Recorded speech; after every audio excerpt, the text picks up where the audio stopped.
Well, let's now discuss that story in more detail. Oren Kessler is a Washington-based analyst and journalist and former Middle East affairs correspondent for the Jerusalem Post. Oren, what would be your immediate concern if the White House were, or should I say President Trump were to declare Jerusalem as the capital of Israel? I think the immediate concern, as you mentioned earlier, is really the threat of violence, of unrest on the streets of the West Bank and Jerusalem and Israel. Just this summer, when Israel installed metal detectors on the Temple Mount, we saw several days of violence that led to several people losing their lives. So I think that's sort of the immediate scenario that we're facing right now. I mean, we've sort of talked about the various leaders in the Middle East who've already said what they think about this and the concern that they have about it, the ramifications. What would be the diplomatic fallout?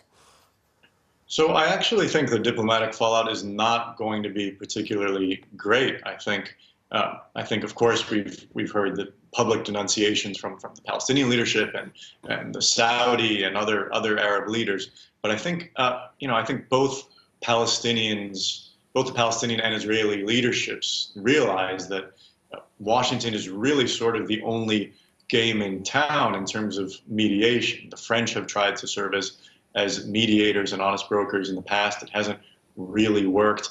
I think the Palestinian leadership recognizes that, for now at least, Donald Trump is the president of the United States, and they have to work with him, even when he makes decisions like this one that they're clearly not pleased with.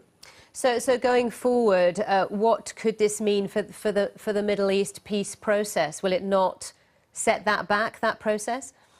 Well, that process has been stagnant for several years. I think if we're looking at it honestly, there haven't really been serious Middle East talks since 2013, 2014. So there isn't really that much. It's very difficult to go backwards at this point. The only way to go is forwards. Whether this move will help, I'm rather skeptical. It'll certainly win goodwill from the Israelis, but whether it will actually set the peace process back in motion, I'm very doubtful of that.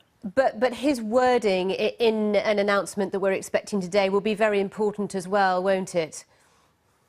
Indeed. I think one way in which President Trump can maintain some modicum of goodwill, albeit grudgingly from the Palestinian side, is to not declare Jerusalem as the eternal and undivided capital as the Israeli government often does, but rather to recognize Jerusalem as Israel's capital, but really to leave out those key words, and thereby of undivided, eternal, etc., and thereby leave the Palestinians an opportunity, an option of having a capital, at least somewhere in East Jerusalem in the future.